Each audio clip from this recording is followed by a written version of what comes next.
মানিয়া দীপাঞ্জলি কুঁৱৰ ডাঙৰীয়ানী, জ্যোতিপ্ৰসাদ দাস ডাঙৰীয়া, পূৰবী মহন্ত বৰা ডাঙৰীয়ানী, ৰাণা বৰা ডাঙৰীয়া, স্মিতা বৰা প্ৰমুখে মঞ্চত উপবিষ্ট বিশিষ্ট ব্যক্তিসকল, মোৰ শ্ৰদ্ধাৰ ইয়াত উপস্থিত ৰাইজ, মই এতিয়া ক'ব খুজিছোঁ যে মই কিয় অলপ দৌৰা দৌৰি কৰি আছোঁ। আজি মোৰ সমষ্টি জাগিৰোডলৈকে জাপানৰ স্পীকাৰগৰাকী আহিব। তেখেতে কালি আহি গুৱাহাটী পাইছে। আপোনালোক সকলোৱে হয়তো শুনিছে যে জাগিৰোডলৈকে এটা ডাঙৰ উদ্যোগ আহিছে। এটা ছেমি কণ্ডাক্টৰ বনোৱা বুলি ইণ্ডাষ্ট্ৰী জাগিৰোডলৈকে আহিছে। সেই ইণ্ডাষ্ট্ৰীটো মাননীয় প্ৰধানমন্ত্ৰী আৰু মাননীয় মুখ্যমন্ত্ৰী ডাঙৰীয়াই মধ্য অসমলৈকে অনাৰ ব্যৱস্থা কৰিছে। এই উদ্যোগটোত প্ৰায় 29,000 ল'ৰা ছোৱালীয়ে চাকৰি পাব আৰু মই আশা ৰাখোঁ এই উদ্যোগৰ ভিতৰত আমাৰ মধ্য অসমৰ প্ৰায় 10,000 ল'ৰা ছোৱালীয়ে তাতে চাকৰি পাব। মোৰ কাৰণে মৰিগাঁও নগাঁৱৰ ডিফাৰেঞ্চ একো নাই। মইতো প্ৰত্যেক দিনাই কওঁ মই অবিভক্ত মৰিগাঁও নগাঁও জিলাৰ এজন ব্যক্তি। মোৰ ৰহা সমষ্টিৰ মই বিধায়ক আছিলোঁ। ৰহা সমষ্টিত ৰহাত মোৰ এতিয়াও ঘৰ আছে। যদিও এতিয়া মই জাগিৰোডত বিধায়ক, মোৰ কাৰণে নগাঁও আৰু মৰিগাঁৱৰ পাৰ্থক্য মোৰ নাই, মই কোনোদিনে কৰাও নাই। কিন্তু মই কি ক'ব খুজিছোঁ আপোনালোকক যে এনেকুৱা ডাঙৰ ইণ্ডাষ্ট্ৰী অসমলৈকে আগতে কেতিয়াও কোনে আনিব পৰা নাছিলে। হিমন্ত বিশ্ব শৰ্মা ডাঙৰীয়া আৰু এটা ইণ্ডাষ্ট্ৰী আনি হিমন্ত বিশ্ব শৰ্মা ডাঙৰীয়া থমকি ল'ব খোজা নাই। সেইদিনা আপোনালোকে দেখিছিলে আমি পাতিছিলোঁ কি এডভান্টেজ আছাম 2। এডভান্টেজ আছাম 2 ভাৰতবৰ্ষৰ পৃথিৱীৰ ডাঙৰ ডাঙৰ ইণ্ডাষ্ট্ৰিয়েলিষ্টসকল উদ্যোগীসকল আহিছিল আৰু প্ৰায় 5.5 কোটি টকা অসমত বিনিয়োগ কৰিম বুলি তেখেতলোকে চুক্তি কৰি গৈছিল। হিমন্ত বিশ্ব শৰ্মা ডাঙৰীয়াক আমি ওচৰৰ পৰা অলপ দেখি থাকোঁ, মন্ত্ৰী লগ পাই থাকোঁ, বিধায়ক আমি লগ পাই থাকোঁ, কিন্তু এনেকৈ কাম কৰা ব্যক্তি মই আগতে লগ পোৱা নাই। 3-4 দিনৰ আমাৰ প্ৰগ্ৰেম আছিলে, প্ৰধানমন্ত্ৰী ডাঙৰীয়া আহিছিলে, ঝুমুৰৰ বিশেষ নৃত্য আছিলে। তাৰপাছত 3 দিনীয়াকৈ এডভান্টেজ আছাম হ'ল। চব মানুহ ভাগৰত এডভান্টেজ আছাম শেষ হোৱাৰ 5 দিনা সন্ধ্যা মুখ্যমন্ত্ৰী ডাঙৰীয়াই আকৌ মিটিং দিছে। মিটিং দি পেলাই কৈছে যে কোন কোন কোম্পানীয়ে আমাৰ লগত, কোন কোন ইণ্ডাষ্ট্ৰীয়ে আমাৰ লগত চুক্তি কৰিলে তেওঁলোকৰ লগত যোগাযোগ কৰিব লাগে, যাতে তেওঁলোকে অতি সোনকালে আহি অসমত কাম কৰিব পাৰে, ইণ্ডাষ্ট্ৰী বনাব পাৰে। ইণ্ডাষ্ট্ৰী আমাক কিয় লাগে? ইণ্ডাষ্ট্ৰী আমাৰ তাত নাথাকাৰ কাৰণেই আমাৰ এই অঞ্চলৰ ল'ৰা ছোৱালীবিলাক কাম কৰিবলৈ গ'লে যায় বেংগলোৰলৈ যায়, হয়নে নহয় কওক? আমাৰ এই অঞ্চলৰ ল'ৰা ছোৱালীবিলাক কেৰেলালৈ যায়। আমাৰ এই অঞ্চলৰ ল'ৰা ছোৱালীবিলাক ক'লৈ যায়? চেন্নাইলৈ যায়। কেতিয়াবা এনেকুৱা পৰিস্থিতিৰ সন্মুখীন হৈছোঁ, আজিলৈকে মই তেনেকুৱা 4-5টা কেছৰ সন্মুখীন হৈছোঁ যে ল'ৰা চেন্নাইত ঢুকাইছে, ল'ৰা হায়দৰাবাদত ঢুকাইছে। আজি 20 দিন আগত ধৰমপুৰৰ ল'ৰা এটা ক'ত ঢুকালে? হায়দৰাবাদত ঢুকালে। হায়দৰাবাদৰ ওচৰে পাজৰে কোনোবা এটা জেগাত ঢুকালে। পিতৃ মাতৃয়ে ল'ৰাটোৰ বডিটো আনিব নোৱাৰে। তেখেতলোকে গৈ মোক ধৰিলে। মই অসমৰ ডিজিপি গৰাকীক অনুৰোধ কৰিলোঁ আৰু এম্বুলেন্সৰ টকাকেইটা গোটাই দিলোঁ, এম্বুলেন্সৰে ডেড বডি অসমলৈকে আনিলোঁ। আজি মই অকল এই কাম কৰা নাই, অসমৰ প্ৰত্যেক বিজেপিৰ বিধায়কে এটা দুটা এনেকুৱা অভাৱনীয় ঘটনাৰ সন্মুখীন হৈছে। কিন্তু যদি আমাৰ ইয়াতে উদ্যোগ থাকিলে হয়, ইণ্ডাষ্ট্ৰী থাকিলে হয়, এনেকুৱা অনাহত পৰিস্থিতিৰ আমি মুখামুখি নহ'ল হয়, হয়নে নহয় কওক? আৰু সেইকাৰণে হিমন্ত বিশ্ব শৰ্মা ডাঙৰীয়াই অসমত ইণ্ডাষ্ট্ৰী বনাবলৈ, অসমলৈ ইণ্ডাষ্ট্ৰী আনিবলৈ দিনে নিশাই কাম কৰিছে আৰু সফল হৈছে। আজি 1 সপ্তাহৰ আগত হিমন্ত বিশ্ব শৰ্মা ডাঙৰীয়াই মোক কৈছে যে অহা 3 মাহৰ ভিতৰত অতি কমেও আৰু 80,000 কোটি টকাৰ ইণ্ডাষ্ট্ৰী অসমলৈকে আহিব। ইতিমধ্যে কাম প্ৰায় আৰম্ভ হৈ গৈছে। আগতে কোনোবাই এনেকুৱা চিন্তা কৰিছিল নেকি? কংগ্ৰেছৰ দিনত অসমৰ যিকেইটা ইণ্ডাষ্ট্ৰী আছিল সেইকেইটাও বন্ধ হৈ গৈছিল। কংগ্ৰেছৰ দিনত অসমত মাত্ৰ 6খন মেডিকেল কলেজ আছিল। অসমত মাত্ৰ 6খন মেডিকেল কলেজ আছিল আৰু কংগ্ৰেছে অসমখন চলাইছিল কিমান? 60 বছৰ। আমি বিজেপিয়ে অসমখন চলালো মাত্ৰ এতিয়ালৈকে 9 বছৰ, আৰু 9 বছৰত আমি 19খন মেডিকেল কলেজ বনালো। চিন্তা কৰি চাওকচোন ৰাইজ, আপোনালোকে পঢ়া শুনা কৰা ব্যক্তি, আপোনালোকে খবৰ ৰখা মানুহ, দেখিলেই গম পায়। অলপ চিন্তা কৰি চাওক যে 10 বছৰত এখন মেডিকেল কলেজ বনাইছিল কংগ্ৰেছ পাৰ্টীয়ে, আৰু আমি এবছৰত 2খন মেডিকেল কলেজ বনাও। এয়া হৈছে বিজেপি আৰু কংগ্ৰেছৰ পাৰ্থক্য। এতিয়ালৈকে আমি 19খন মেডিকেল কলেজ বনাইছো। আগতে আমাৰ ৰাইডিঙৰ মানুহ, বৰদোৱাৰ মানুহ যদি বেমাৰ হৈছিলে কলেজে যাব লাগে, গুৱাহাটীৰ মেডিকেল কলেজলৈ যাব লাগে। এতিয়া আপোনালোকে কলে যায়, এতিয়া আমাৰ বিফলুৰ মেডিকেল কলেজলৈকে যায়। আৰু অলপ দূৰৰ পৰা যদি ইফালে গ'ল, ডিঙৰ ফালে গ'ল, ডিঙৰ পৰা মানুহ 2 বছৰ পাছত ক'ত যাব পাৰিব? মৰিগাঁৱলৈ যাব পাৰিব। তাতো এখন মেডিকেল কলেজ হিমন্ত বিশ্ব শৰ্মাই। আজি ইউনিভাৰ্চিটিৰ কথা যদি আমি চাওঁ, কংগ্ৰেছে মাত্ৰ 5খন ইউনিভাৰ্চিটি বনাইছিলে দেশৰ 60 বছৰীয়া শাসনকালত, আৰু বিজেপিয়ে প্ৰায় 12খন ইউনিভাৰ্চিটি বনাইছে। আমাৰ নগাঁও কলেজখনলৈকে ইউনিভাৰ্চিটি। আমি ল'ৰা ছোৱালীক পঢ়াব লাগিব নে লাগিব? আমি ল'ৰা ছোৱালীক পঢ়াব লাগিব। ল'ৰা ছোৱালী পঢ়িলেহে ঘৰখনৰ অৱস্থা ভাল হ'ব। ল'ৰা ছোৱালী শিক্ষিত হ'লেহে আমাৰ পৰিৱেশটো ভাল হ'ব।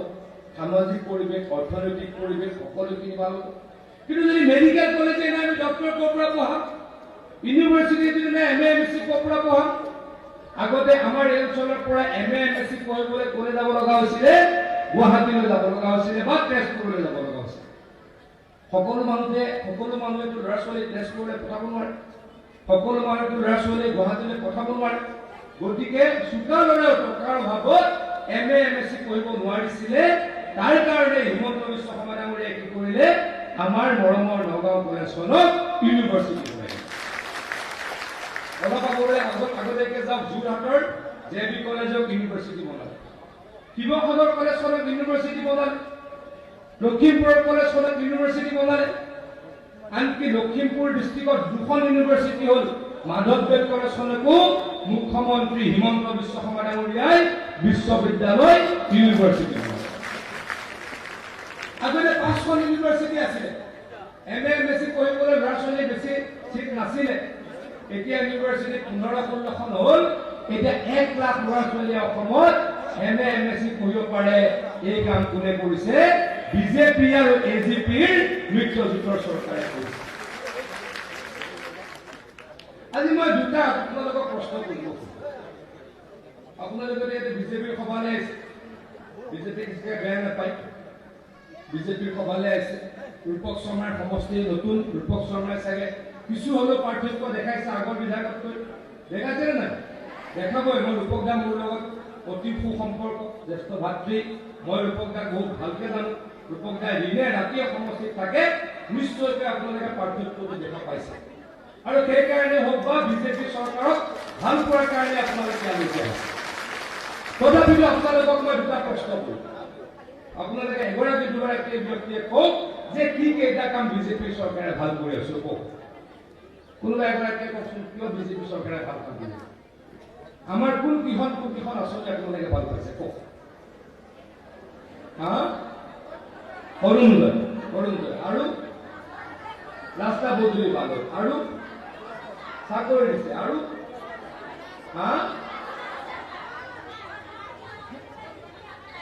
অৰুণোদয়, চাকৰি, ৰাস্তা পথ, ঘৰ আৰু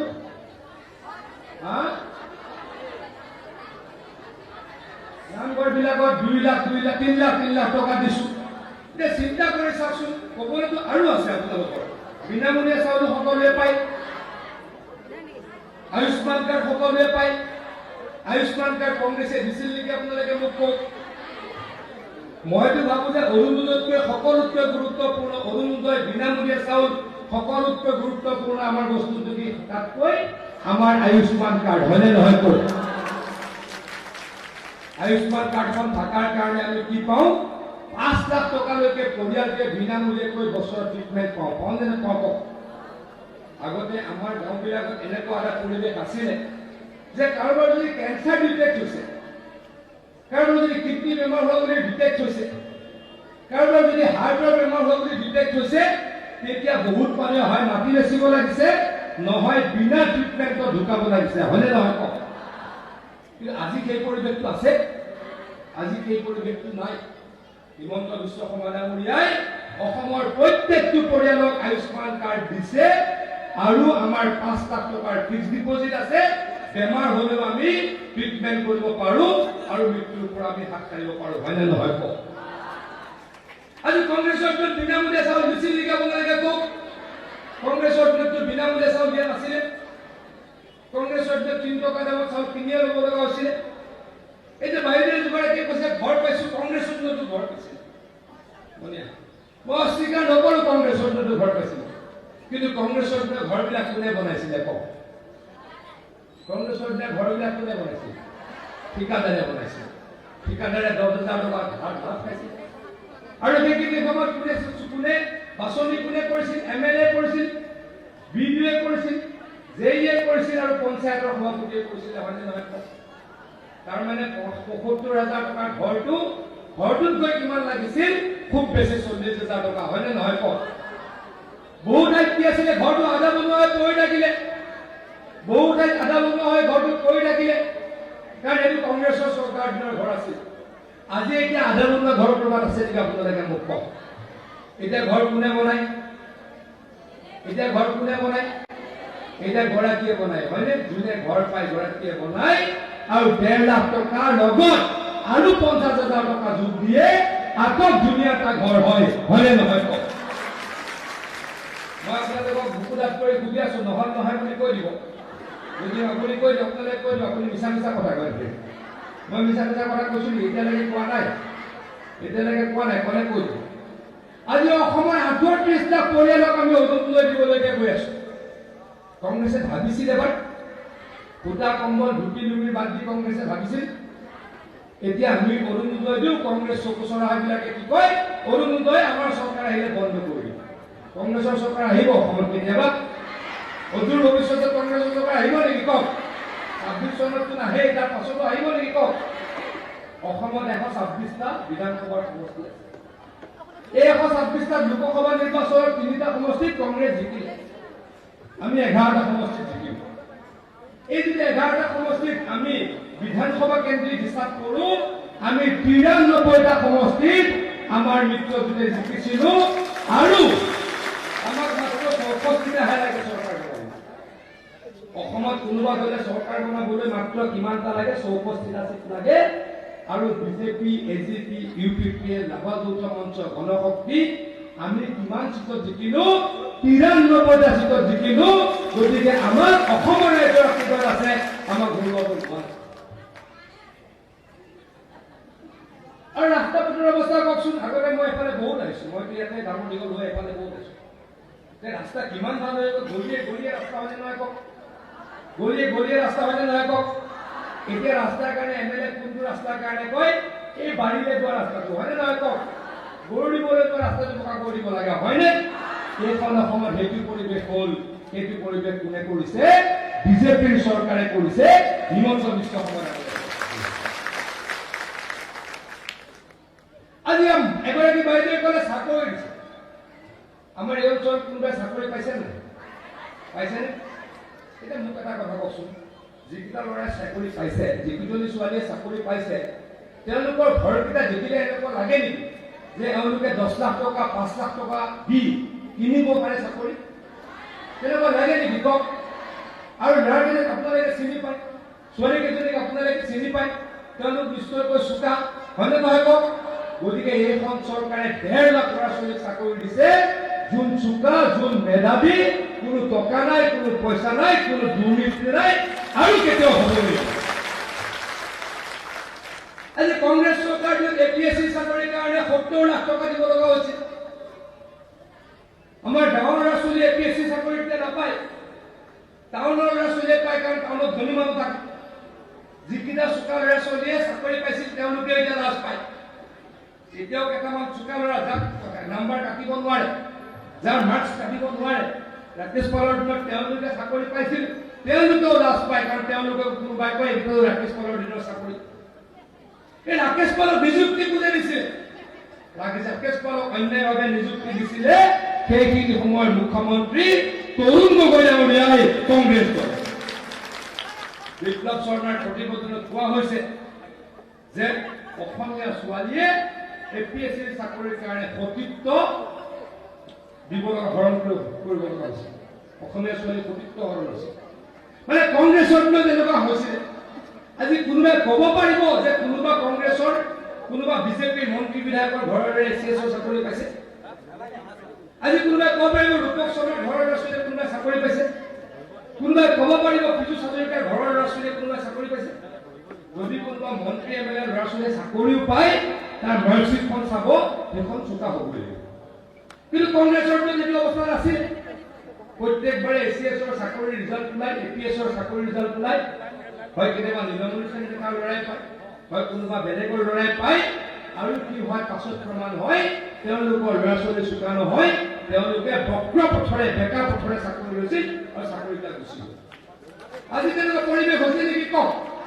আজি তেনেকুৱা পৰিৱেশ হোৱা নাই আজি তেনেকুৱা পৰিৱেশ হ'ব লাগিব আজি কিমান ডেভেলপমেণ্ট কওকচোন আমাৰ এই বতৰডোবা থানখন আমাৰ এই অঞ্চলৰ ৰাইজৰ অসমৰ ৰাইজৰ আমাৰ প্ৰাণৰ বতৰডোবা থান আমি বৰদোৱা থান বুলি কওঁ বৰদোৱা থানখন আমাৰ প্ৰাণৰ ক'বলৈ নাপায় মই সেৱা জনাই কৈছো এই বৰদোৱা থানখন জড়িত আছিল এই বৰদোৱা থানখনৰ উন্নতিৰ কাৰণে কোনে কাম কৰিলে অসমৰ মাননীয় মুখ্যমন্ত্ৰী হিমন্ত বিশ্ব শৰ্মা ডাঙৰীয়াই মই মাজতে আহিলো 6 মাহ 8 মাহৰ পাছত 1 বছৰ মানৰ পাছত আমি ৱাটাৰ ৰিচোৰ্চৰে এই আমাৰ কৃষি গংগা পুখুৰীটোৰ চাৰিওফালে আমি কি বনাইছো আমি লোহাৰে পাৰটো কাটিছো সেইটো কামটো চাবলৈ আহিলো আহি পেলাই দেখিলো যে গেষ্ট হাউচটোৰ যিকেইটা উজতাৰ মতে আমি কাপোৰ খুৱাওঁ আগতে যে গেষ্ট হাউচ আছিল সোমাই যাওঁতে বক্সটো পালে সেইকেইটা ঘৰটো হঠাৎ সলনি হৈ গ'ল আগৰ ঘৰৰ পৰিৱেশ কেনে য'ত আমি ধুতি পিন্ধো য'ত গেষ্ট হাউচটো আছিলে সৰু সৰু ৰুম আছিলে মন আছিলে এতিয়া কি হৈ গ'ল তাতে আটক ধুনীয়া 2 মহলীয়া দীঘলীয়া এটা বিল্ডিং হ'ল এই কাম কোনে কৰিছে হিমন্ত বিশ্ব শৰ্মা অকল এইটোৱে নহয় আজি ৰংঘৰৰ কথা কওঁ ৰংঘৰটো কোনে নতুনকৈ মেৰামতিৰ কাৰণে 150 কোটি টকা দিছে হিমন্ত বিশ্ব শৰ্মাই দিছে আজি লাচিতৰ প্ৰতিমূৰ্তি 150 ফুটৰ কোনে কৰিছে হিমন্ত বিশ্ব শৰ্মা ডাঙৰীয়াই কৰিছে আজি গুৱাহাটী গৰিৰ নগৰসমূহৰ পৰিৱৰ্তন হৈছে কোনে কৰিছে বিজেপি চৰকাৰে কৰিছে আজি মই বানপানী নিয়ন্ত্ৰণ মন্ত্ৰী মই বুকু ডাঠ কৰি ক'ব পাৰোঁ অসমত 70% বানপানী আমি নাইকিয়া কৰিবলৈ সক্ষম হৈছোঁ মাজুলীত আপোনালোকে খবৰ লওক মাজুলীত যেতিয়া বানপানী নহয় ধেমাজিত খবৰ লওক যেতিয়া ধেমাজিত বানপানী নহয় মৰিগাঁৱত বানপানী বানবিধ্বস্ত মৰিগাঁও জিলাখন আছিল বানপানী নহয় আমাৰ নগাঁৱৰ দক্ষিণ ফালে ৰহা আৰু আমাৰ বহমপুৰত বানপানী হয় অহা বছৰৰ পৰা তাতো বানপানী নহয় মই আপোনালোকক প্ৰতিশ্ৰুতি দিওঁ এইখিনি কাম কেনেকৈ কৰিব পাৰিছো আজি মই বান নিয়ন্ত্ৰণ মন্ত্ৰী কিন্তু যদি মোক মুখ্যমন্ত্ৰী ডাঙৰীয়াই ফাণ্ড দি দিলে হয় মই ঢাল নোহোৱা তৰোৱাল নোহোৱা নিধিৰাম চৰকাৰ হৈ থাকিব কিন্তু মুখ্যমন্ত্ৰী ডাঙৰীয়াই কাম কৰাৰ কাৰণে মোক কি কৰিছে উৎসাহ যোগাইছে ডিপাৰ্টমেণ্ট মুখ্যমন্ত্ৰী ডাঙৰীয়াই ধনৰ যোগান দিছে ডিপাৰ্টমেণ্টটোক সেইকাৰণে কাম কৰিবলৈ সক্ষম হৈছে মথাউৰিবিলাক পকা কৰিলো প্ৰায় 1200 কিলোমিটাৰ মথাউৰি পকা কৰিলো এইদৰে আমি অসমখনক আগুৱাই লৈ যাবলৈ চেষ্টা কৰিছো অকল দুটা ডিপাৰ্টমেণ্টত নহয় প্ৰত্যেকটো ডিপাৰ্টমেণ্টত এইখন চৰকাৰে কাম কৰিছে আৰু কৰিব মই আপোনালোকক প্ৰতিশ্ৰুতি দিছোঁ আজি আমাৰ এইবিলাকতো ধান খেতি কৰা মানুহ চাগে যথেষ্ট আছে আপোনালোকৰ ঘৰত থাকে ধান খেতি হয় ধানৰ দাম কোনে বহালে কওকচোন আজি 4 বছৰ আগত আমাৰ এই অঞ্চলত ধানৰ দাম কিমান আছিল 400 টকা মান আছিল এতিয়া মোৰ কিমান হ'ল 850 টকা মান 850 900 এই বছৰৰ পৰা মূলৰ আৰু 80 টকা বাঢ়িব কিয় এইবাৰ চৰকাৰে আৰু 100 টকা কুইণ্টলত MSP আগতে কোনো ভাবিব পৰা নাছিল এই MSP ছত্তীশগড়ত এই MSP পাঞ্জাব হাৰিয়ানাত বছৰৰ পাছত বছৰ ধৰি আছিলে অসমত MSP কোনো দিয়া নাছিল আচলতে কেন্দ্ৰীয় চৰকাৰে দিয়ে কিন্তু MSP বুলি কয় মিনিমাম সাপোৰ্ট প্ৰাইচ বুলি কয় ন্যূনতম সমৰ্থন মূল্য বুলি কয় কোনো আগতে চিন্তা কৰা নাছিলে মোৰ চকুৰ আগত হিমন্ত বিশ্ব শৰ্মা ডাঙৰীয়া মুখ্যমন্ত্ৰী হৈ 6 মাহ যুঁজি ধানৰ দাম বঢ়ালে পাছৰবাৰ সৰিয়হৰ দাম বঢ়ালে এইবাৰ মাকৈ দাম বঢ়াইছে যে খেতিয়কৰ কিমান লাভ হৈছে কওক খেতিয়ক ৰাইজৰ লাভ হৈছে নাই কওক যে খেতিয়ক ৰাইজৰ আৰু লাভ কি হৈছে প্ৰধানমন্ত্ৰী ডাঙৰীয়াই কি দিয়ে 6000 টকাৰ বছৰত কৃষক সন্মান নিধি দিয়ে যে কোনটো ক্ষেত্ৰত আমি কাম কৰা নাই কওকচোন আপোনালোকে বোলে চাকৰি দুৰ্নীতি কৰিছো বোলে টকা কাম নকৰাকে ৰাস্তা টকা উঠাই দিছো কৰবাত আজিকালি শুনিছে নেকি আগতে বাতৰি কাকতত পঢ়া যায় কি পঢ়া যায় বানপানীৰ সময়ত কাম কৰে আৰু টকা উঠাই দিয়ে এই 4 বছৰ শুনিছে নেকি কওক এই 4 বছৰ কৰবাত শুনিছে নেকি কওক আমি বানপানীৰ সময়ত আমি পাৰ্মানেন্ট কাম কৰিব লাগিব বানপানীৰ সময়ত য'ত মথাউৰিত কাম হয় সেয়া টেম্পৰৰী কাম এই পৰিৱৰ্তনটা কিয় কৰিছো অসমৰ ৰাইজক ক্ষমা কৰিবলৈ কৰিছো অসমৰ ৰাইজক আগুৱাই যাবলৈ কৰিছো তাতকৈ ডাঙৰ কথা অসমীয়া ভাৰতীয় সুৰক্ষা দিবলৈ এইখন চৰকাৰে অহৰ্নিশে কাম কৰিছে কংগ্ৰেছে সূতা দিছিল কংগ্ৰেছে আঁঠুৱা দিছিল কংগ্ৰেছে ধুতি কম্বল দিছিল লুঙ্গি দিছিল আমি অৰুণোদয় দিছো আমি আয়ুষ্মান কাৰ্ড দিছো আমি বিনামূলীয়া চাউল দিছো 1.5 লাখ চাকৰি দিছো আপোনালোকৰ এই অঞ্চলৰ এগৰাকী প্ৰাক্তন সাংসদ তেখেতে পাকিস্তানলৈ গৈছিলে গম পাইছে খবৰটো পাইছে 15 দিন পাকিস্তানত আপোনালোক থাকিবলৈ যাবলৈ সাহস কৰিব আমাৰ নিচিনা সাধাৰণ জনকটো মাৰি পেলাব হয়নে নহয় কওক পাকিস্তান আমাৰ চিৰবৈৰী এখন দেশ আমাৰ নিচিনা সাধাৰণ জনকটো মাৰি পেলাব তেখেতৰ নিশ্চয়কৈ কিবা লিংক আছে সেইকাৰণে 15 দিন থাকি নিৰাপদে তেওঁ ভাৰতবৰ্ষলৈকে ঘূৰি আহিছে এতিয়া কি হৈ আছে জানে আপোনালোকৰ ল'ৰা ছোৱালীবিলাকৰ নাগৰিকত্ব ক'ৰ আমি ভাৰতৰ মানুহ হয় নহয় আমাৰ ল'ৰা ছোৱালীবিলাক ক'ৰ ভাৰতৰ আপোনালোকৰ প্ৰাক্তন সাংসদ গৌৰৱ গগৈ ডাঙৰ ল'ৰা ছোৱালীৰ নাগৰিকত্ব ক'ৰ জানে সুদূৰ ইংলেণ্ডত জন্ম হৈছিল ভাৰতত ভাৰতৰ নাগৰিকত্ব পৰিহাৰ কৰি ইংলেণ্ডৰ নাগৰিকত্ব লৈছে এনেকুৱা মানুহে ভাৰতক ভাল পায় নেপায় এবাৰ ভাবি চাব লাগে এনেকুৱা মানুহ পাকিস্তানী সাপোৰ্টাৰ নে এনেকুৱা মানুহ ইংলেণ্ডৰ সাপোৰ্টাৰ এবাৰ আপোনালোকে ভাবি চাওক তেতিয়াহে অসমৰ উন্নতি হ'ব এনেকুৱা মানে নহ'লে অসমখন নাইকিয়া কৰিব চিন্তা কৰি চাওকচোন হ'ব পাৰে এজন ভাৰতৰ সাংসদ অসমৰ এজন সাংসদ বিৰোধী দলৰ উপদলপতি তেওঁৰ ল'ৰা ছোৱালী ক'ৰ ইংলেণ্ডত বোলে ডাঙৰ 20 বছৰীয়া ল'ৰা 25 বছৰীয়া ল'ৰা নিজ ইচ্ছা কৰি ইংলেণ্ডৰ নাগৰিক হৈ গ'ল সেইটো নহয় তেওঁ 3-4 বছৰীয়া শিশু তেওঁলোকে লিখিব নাজানে তেওঁলোকে ক'ব নাজানে বাপেক মাকে লিখি দিব লাগে যে মোৰ ল'ৰাটোৱে ভাৰতীয় নাগৰিকত্ব এৰি ইংলেণ্ডৰ নাগৰিকত্ব ল'ব খুজিছে এয়া আমি মানিম নেকি আপোনালোকে কওক অলপ গাত লগা কথা হয়নে নহয় কওক আপোনাৰ ল'ৰা ছোৱালী ল'ব দিব আমিতো নিদিওঁ আৰু তেনেকুৱা মানুহে সেই আমাৰ ডাঙৰ ডাঙৰ কথা ক'ব সেই কথা আমি মানিব নোৱাৰোঁ চৰকাৰে এই কথাবিলাকৰ চিন্তা কৰিছে এই কথাবিলাক চিন্তা নকৰিলে কি হ'ব আমি এইবিলাক মানুহে কিবা বিপদত পৰিলে ইংলেণ্ডলৈকে পলাই গুচি যাব ল'ৰা ছোৱালীক ইংলেণ্ডলৈ পঠালে দেশখন যদি কিবা বিপদত পৰে পাকিস্তানৰ লগতো সম্পৰ্ক ভালেই ভাৰত পাকিস্তানৰ যদি কেতিয়াবা যুদ্ধ হ'লে এইবিলাক মানে ইংলেণ্ডলৈকে পলাব তেনেকুৱা মানুহক নেতা বনালে আমাৰ সৰ্বনাশ হ'ব তেনেকুৱা কংগ্ৰেছী যদি আমি নেতা বনাওঁ আমাৰ সৰ্বনাশ কেতিয়াবা দেখিছে নেকি আপোনালোকে ভোটো দিয়া নাই নাহেও ভোট দিয়া নাই নাহেও ঠিক আছে কিন্তু ভোট দিয়া জেগাৰ পৰা এবাৰ টকা খাই দিলে য'ত ভোট দিছিল তাতে জিলা পৰিষদৰ টিকট দিম বুলি 30 লাখ টকা খালে এটা জিলা পৰিষদৰ টিকটত 30 লাখ টকা খায় আৰু তেনেকৈ অভিযোগ বিজেপি টেজিপি কৰবাত এটা অভিযোগ শুনিছে তোমাৰ নাম কি আমাৰ জিলা পৰিষদৰ সদস্য প্ৰাঞ্জল দাস টকা দিছিলে নেকি মই ৰাইজৰ আগত কৰিছো টকা দিব লগা হৈছে নেকি হা দীপাঞ্জলি পৰ বাইদেউ পইচা দিব লগা হৈছে নেকি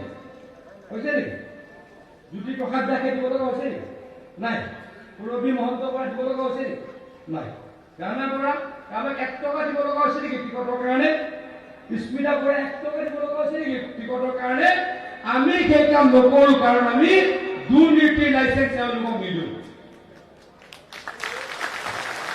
30 লাখ টকা যদি টিকট লয় 30 লাখ টকা দি যদি টিকট ল'ব লগা হয় সেই জিলা পৰিষদ বেংকতে প্ৰথমে কি কৰিব কওকচোন প্ৰথমে 30 লাখ উঠাব লাগিব তাৰপিছত আৰু 30 লাখ উঠাব লাগিব তেতিয়াহে অলপ হ'ব গতিকে কি হ'ল ৰাইজৰ দুৰ্দশা হ'ল MGNৰেগাৰ টকা খালে 15 ফাইনেন্সৰ টকা খালে আৰু ৰাইজৰ দুৰ্দশা হ'ল বিজেপিয়ে এই কাম নকৰে ভৱিষ্যতেও নকৰে আপোনালোকক প্ৰতিশ্ৰুতি দিছো দুৰ্নীতি লাইচেঞ্চ দিয়ে কংগ্ৰেছক ভোট দিব ক'ৰবাত ইণ্ডিপেণ্ডেণ্ট খেলিছে নেকি ইণ্ডিপেণ্ডেণ্টৰ কাম নাই দেই ইণ্ডিপেণ্ডেণ্টৰ ভোটটো নিদিব ইণ্ডিপেণ্ডেণ্ট হ'লেও আকৌ বিজেপি কৰিব লাগিব আমি কেতিয়াবা নহওঁ আমি অলপ ষ্ট্ৰিক কৰিছোঁ য'ত য'ত ইণ্ডিপেণ্ডেণ্ট খেলিছে তেওঁলোকক হাতযোৰ কৰিব যে চাউল তুমি বিনামূলীয়াকৈ দিব নোৱাৰা তুমি আয়ুষ্মান কাৰ্ড দিব নোৱাৰা তুমি ধানৰ দাম বঢ়াব নোৱাৰা তুমি ৰাস্তা পথ ভাল কৰিব নোৱাৰা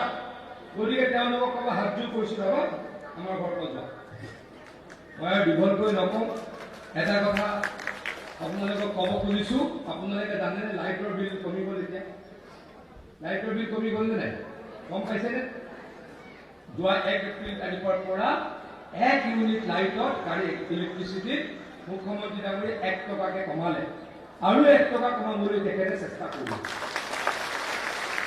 মানে যোৱা বছৰৰ যদি এপ্ৰিল মাহৰ বিলখন চাই এই বছৰৰ যদি এপ্ৰিল মাহৰ বিলখন চাই কিমান দেখা পাব 100 পৰা 120 টকা কম দেখা পাব অহা 2 মাহৰ ভিতৰত আপোনালোকে কি ক'ব 650 টকাত গেছৰ চিলিণ্ডাৰ কিনিবলৈ পাব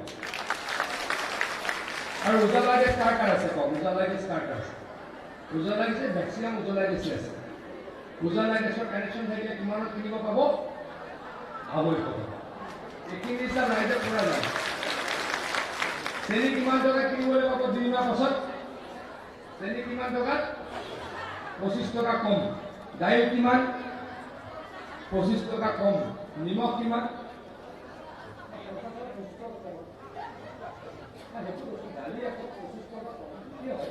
মানে বজাৰৰ প্ৰাইচ যিমান তাতকৈ 25 টকা কম আৰু নিমখত 20 টকা যদি 10 টকা কম দাইল 100 টকা এতিয়া 75 টকা কিনিব আগতে কংগ্ৰেছে এইবিলাক দিছিলে কংগ্ৰেছে দিছিল নেকি কওক কংগ্ৰেছে এইবিলাক ভেটকো নহয় মই কংগ্ৰেছৰ দিনত এমএলএ আছিলোঁ ৰহাত এক বান্ধি সূতাক দুভাগ কৰি দুগৰাকী মহিলাক দিয়াৰ মোৰ এক্সপিৰিয়েঞ্চ আছে তেনেকুৱা কৰিব লাগিব নেকি তেনেকুৱা লাগিব নেকি আৰু তেনেকুৱা নালাগেতো ঠিক আছে এতিয়া লাষ্ট কথাটো কওঁ 10,000 কেতিয়া লাগিব কওক কেতিয়া লাগিব 10,000 কেতিয়া লাগিব হা কেতিয়া লাগিব আজি অলপ দেৰিকে দিম বুলিয়ে ভাবিছিলোঁ ৰূপক দাই ডিচিশ্যন ল'ব জুন মাহত দিবনে জুলাই মাহত দিবনে আগষ্ট মাহত দিব এতিয়া এমএলএ ঘৰত ৰূপক দাই ডিচিশ্যন ল'ব জুনত দিবনে জুলাইত দিবনে আগষ্টত দিব এমএলএ কব্জা জুনতে দিব লাগিব হ'ব ৰূপক শৰ্মা ডাঙৰীয়াই যি ডিচিশ্যন ল'ব সেইটো মুখ্যমন্ত্ৰী ডাঙৰীয়াই মানিব মুখ্যমন্ত্ৰী ডাঙৰীয়া আহি প্ৰায় 28,000 29,000 মহিলাক 10,000 টকা দি যাব 10,000 মোবাইল কিনে কিনিব কওক মোবাইল কোনে কিনিব 10,000 5 বছৰ কিমান পাব 25,000 এই উত্তৰটো সকলোৱে কেনেকৈ জানে মই এইখিনি অসমৰ চব জেগাতে মিটিং কৰিছোঁ মই ধেমাজিৰ পৰা আৰম্ভ কৰি একেবাৰে নলবাৰীলৈকে মিটিং কৰিছোঁ এই কথাকেইটা সকলোৱে জানে তাৰ 5 বছৰ কিমান পাব 50,000 সেইটো হিচাপ সঁচাকৈ ইমান কেনেকৈ জানে কিন্তু এটা কথা কওকচোন কোনে নাপাব 25,000 টকা কোনে নাপাব 25,000 টকা কোনে নাপাব যোনে কাম নকৰিব 50,000 টকা কোনে নাপাব যোনে কাম নকৰিব গতিকে অহা 2.5 বছৰত হিমন্ত বিশ্ব শৰ্মা ডাঙৰীয়াই অসমৰ 28 লাখ মহিলাক 85,000 টকা দিব আপোনালোক ধনী হওক আপোনালোক প্ৰতিষ্ঠিত হওক ল'ৰাবিলাকে যোনে BA পাছ কৰিছে এইবাৰ মাহত 2,500 টকা পাব ছোৱালীবিলাকে নিযুত মইনা আঁচনি পায় হয়নে নাই এতিয়া কিমান আঁচনি ক'লে আৰু কৈ থাকিব ক'লে মই আৰু যমুনা মুখ নাপাম বুলি ইয়াৰ পৰাই গৈ পেলাই লাগি ঘূৰিব লাগিব যিটো গোস্বামীয়ে পাছত মোক মাৰিব গতিকে মই বিদায় মাগিম আপোনালোকৰ ওচৰৰ পৰা এটা অনুৰোধ কৰিছোঁ এটা ভোটো আপোনালোকে নষ্ট নকৰিব আপোনালোকৰ এইখিনি আগতে ক'ত আছিলে বৰ্তমান সমষ্টি আছিল এতিয়া ক'ত গ'ল নগাঁও সমষ্টি ভাল হ'ল নে বেয়া হ'ল ভাল হ'লতো অলপ ক্ৰেডিট ৰূপক দাৰ লগতে মোকো দিব হয়নে নাই ৰূপক দা মই ৰূপক দাই কৈছিলোঁ বৰ্তমান নগাঁৱত সোমোৱাবি ৰূপক দাই কৈছিলোঁ নাই বোলো বৰ্তমানৰ ভীমৰ লগত যাব নিদিওঁ বৰ্তমানক নগাঁৱৰ লগত সোমোৱামে আমাৰ মানুহখিনিক বচাম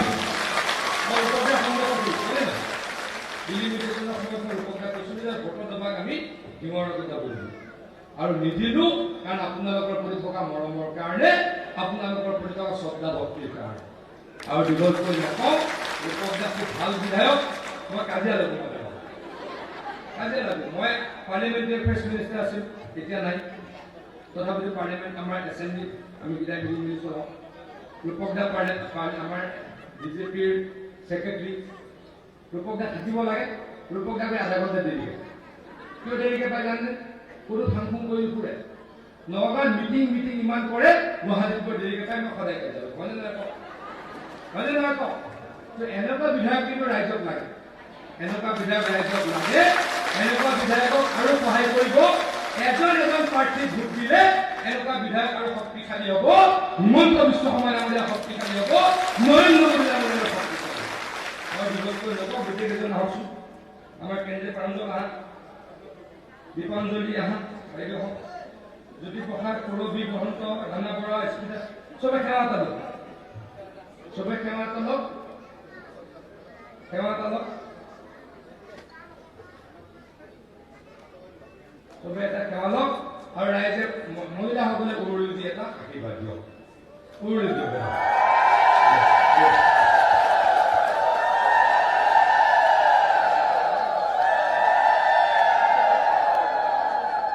বহুত বহুত ধন্যবাদ। আকৌ কেতিয়াবা আহিম, আপোনালোকৰ লগত লগ পালে মনটো ভাল লাগে। আজি অলপ সময় কম, বেছিকে থাকিব নোৱাৰিলো আৰু ৰাতিপুৱা আহি আপোনালোকক অলপ ডিষ্টাৰ্ব দিলো। তাৰ কাৰণে পুনৰ বেয়া নাপাবলৈ অনুৰোধ জনাই মোৰ বক্তব্য সামৰিছো। মোৰ লগত কব, ভাৰত মাতা কি, ভাৰত মাতা কি, BJP, BJP, BJP. Himanta Biswa Sarma, Himanta Biswa Sarma, Dilip Saikia, Dilip Saikia, Atul Bora, Atul Bora, AGP, AGP, ৰূপক শৰ্মা, ৰূপক শৰ্মা, হিমন্ত বিশ্ব শৰ্মা, হিমন্ত বিশ্ব শৰ্মা, নৰেন্দ্ৰ মোদী, নৰেন্দ্ৰ মোদী। বহুত বহুত ধন্যবাদ। মই বিদায় লৈছো। পীযুষ হাজৰিকা জিন্দাবাদ, পীযুষ হাজৰিকা জিন্দাবাদ, পীযুষ হাজৰিকা জিন্দাবাদ। আপোনালোকৰ সন্মুখত অসম চৰকাৰৰ দক্ষ জনপ্ৰিয় মন্ত্ৰী পীযুষ হাজৰিকা ডাঙৰীয়াই গোটেইখিনি সামৰি চৰকাৰৰ উন্নয়নৰ আঁচনিৰ সম্পৰ্কে আপোনাৰ সময়ৰ আগত বক্তব্য ৰাখিছে।